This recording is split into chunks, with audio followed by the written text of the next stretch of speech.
Yedinci yüzyılın Orta Asya'sında durumlar karışıktı. Göktürkler bir yandan iç savaşa girmiş, bir yandan da Çin'le savaştaydı. Fakat Çin'in durumu da çok fenaydı.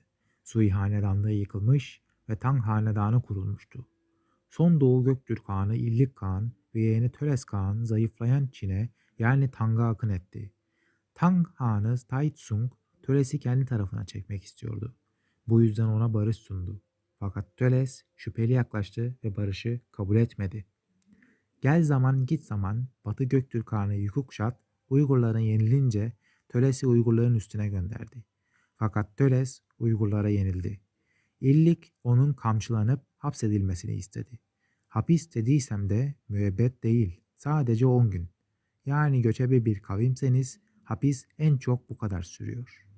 Taitsung bunu duyunca Töles'e yine barış sundu. Ve Töles kardeşi Kürşat'ı da alıp Tang'a sığındı. Ve Tai onlara askeri rütbeler verdi. Fakat kardeşler arasında geçimsizlik vardı. Töles, Kürşat'a düzenbaz biri olduğunu söyleyip onu dışlamaya başladı. Kürşat abisine kin besledi ve abisine iftira atmak için abisinin Tang'a karşı isyan etmeyi planladığını Tai'ye ihbar etti.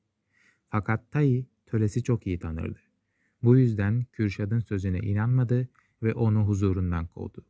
Bu olayın üstünden birkaç yıl geçince Töles hastalıktan öldü.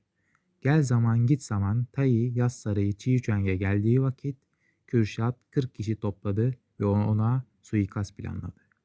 Tai'nin varisi Li Qi dışarı çıkarken kapı açılacak ve böylece Kürşat ve 40 çerisi Tai'nin yatak odasını basacaktı.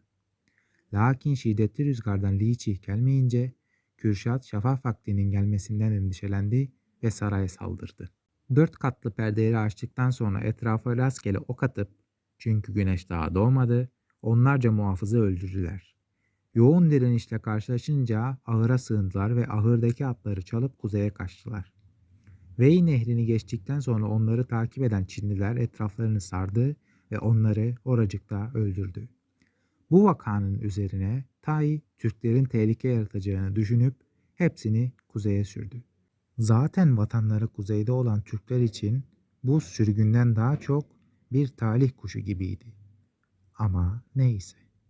Kürşad'ın bu isyanı gelecekte yaşanacak olayların sadece bir fitiliydi.